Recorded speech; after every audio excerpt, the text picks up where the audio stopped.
Son, and of the Holy Spirit. Gano'n naman po yun. So wala pong ano doon, no?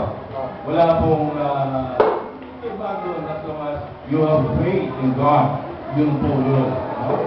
So pari-pareho din naman po tayo ng ulat sa aral ng mga Katolikong Romano. So, kami noon, gano'n din po ang aming side of the cross. Dito po.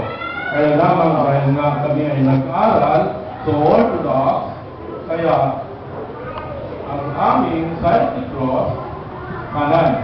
So, wala pong ano doon. Pero ang katotohanan po niyan, si Jesus Christ ay naluklok sa kanan ng Ama.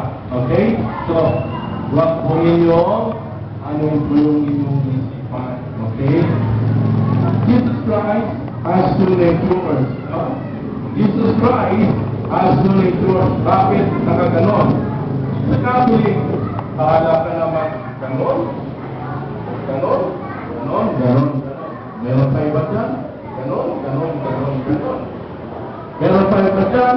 Ganon. Ganon. Ganon. Ganon.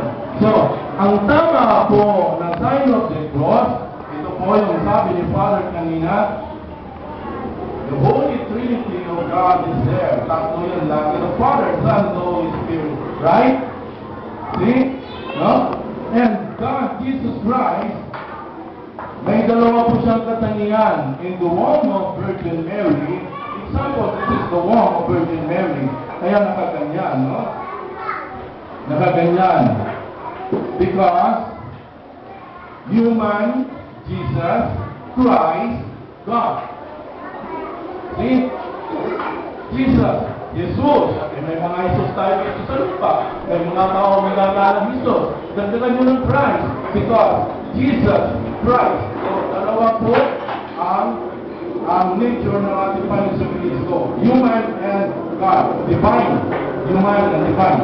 Kaya ganun po. Okay?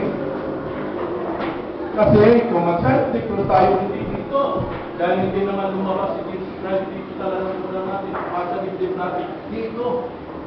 Mga ina, tatanungin kayo, dito nyo ba itinaan si Jesus Christ?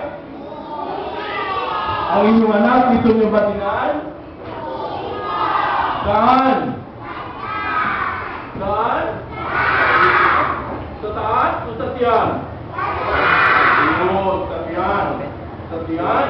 Nanggagaling kayo sa tiyan ng inyong ina. Maging ako man, maging si Father, lahat tayo ay galing sa correct. Very good. No?